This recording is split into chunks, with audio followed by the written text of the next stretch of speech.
বৈষম্য কেন? আপনারা সবাই জানেন বাংলাদেশের একমাত্র বিদ্যুৎ সেক্টর, আর কয়েকটা উপাদান দিচ্ছি, বিদ্যুৎ সেক্টরে আপনারা জানেন সিলেটে আমরা আন্ডারগ্রাউন্ড বিদ্যুতের প্রজেক্টটা নিয়েছিলাম। এই প্রজেক্ট যখন চালু হলো, তারা এখন এই সিলেটের এটাকে কাটতে হলো। তাই উপদেষ্টা বিদ্যুৎ উনি 30 তারিখে আমাকে আমার আবেদনের প্রেক্ষিতে তিনি লিখলেন প্রতিবেদন সহ উপস্থাপন করুন সচিব এবং চেয়ারম্যান বিভো। কিন্তু আজ পর্যন্ত এই প্রতিবেদনেরও কোনো খবর আমরা নেই। কিন্তু আমার কাছে রেকর্ড ছিল যে আমাদের এই বিদ্যুতের আমি যখন মেয়র ছিলাম, তখন আমরা এই 11টি প্রকল্পের মধ্যে আমি ওনার কাছে দাবি করছিলাম যে আমাদের 11টা রাস্তা, যেটা জিন্দাবাজার, আম্বখানা, কুমারপাড়া, এগুলো বিদ্যুৎ আমি সংক্ষেপে বলি, দরজা থেকে যেটা আমরা 30 পর্যন্ত নিয়েছিলাম, এটা এই পর্যন্ত খুঁজিয়া পাওয়া উচিত, বাকি 11টা রাস্তায় করা হইব। কিন্তু তারা প্রস্তাবটাই তারা বাতিল করেছে, এই প্রজেক্টটাই তারা বাতিল করেছে। এই প্রজেক্টটা বাতিল হওয়ার কারণে আমাদের তাহলে এত কোটি টাকা খরচ করে এই আন্ডারগ্রাউন্ড এক লাইন করার রিলিফ পাইতাম না। শহরের এই যে তাদের সবাই প্রশংসিত, দেশে বিদেশে এটা প্রশংসিত, এই আন্ডারগ্রাউন্ড প্রজেক্টটা বন্ধ করে।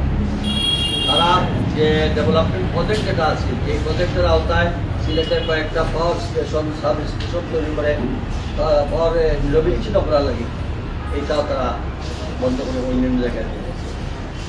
আপনারা কুমারগাঁও বিদ্যুৎ মানে এটা সংস্কার করালে কথা হয়েছে, এটা না বলেই পানি আইলে আপনারা জানেন কুমারগাঁও পানি উঠে যায়। আমরা এবং 2বার প্রোটেকশন দিচ্ছি বালিগস্তা দিয়ে সেনাবাহিনীর সহযোগিতায়, কিন্তু এটা এখন পর্যন্ত তালিকা আবার বন্যা আছে আমাদেরকে। তার মানে এই সরকার, বিগত সরকার তো নাই, বর্তমান সরকারও কোনো, অন্তর্বর্তীকালীন সরকারেরও কোনো আমি লক্ষণ দেখতেছি না সিলেটের এই সকল ডেভেলপমেন্টের বিষয়ে কোনো প্রধান দৃষ্টি আছে।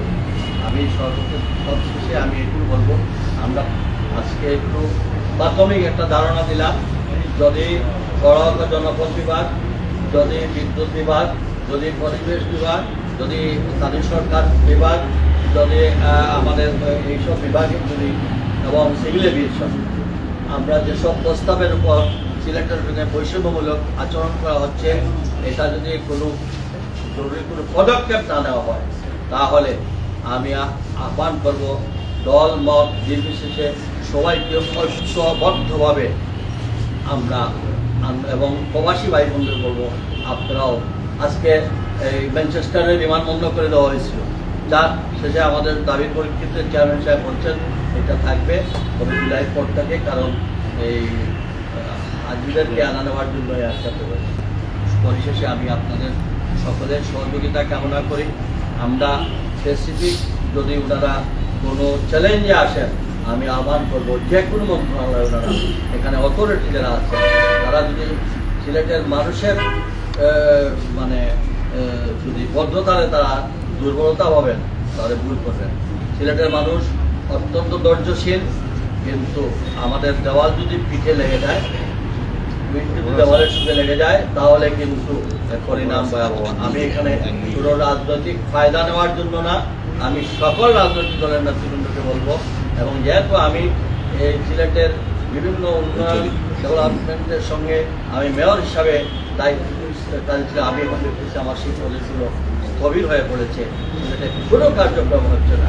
এবং আজকে সিটি কর্পোরেশনে যান, প্রশাসককে দায়িত্ব দেওয়া হয়েছে, কিন্তু জনগণ কি সাবাদ করছে। আমাদের এখানে ওই যে কাউন্সিলর এখন দেওয়া হয়েছে বিভিন্ন আজকে প্রবাসী অধ্যুষিত এলাকা, আমাদের ভাই বোনরা সাবাদ করতেছে। কাজে আমি আর দীর্ঘায়িত আমি বাইরে যাব, আমি আপনাদের সকলের দোয়া চাই, এর মাধ্যমে আপনারাও প্রতিবাদ করবেন এবং আমরা যেন প্রতিকার পাই। আমার বিশ্বাস আজকে মিডিয়ার মাধ্যমে যদি ওনাদের কানে যায়, তাহলে ওরা যদি ঘুম থেকে সজাগ হন, তাহলে আল্লাহর হস্তে সিলেটিদেরকে এই পবিত্র মায়ের রমজানের আগে আগে যে সকল সংশ্লিষ্ট যে সকল বিভাগ আছে তার সরকারি ব্যবস্থার নম্রতায় যে কোনো পরিস্থিতি আপনার সকলে ধন্যবাদ।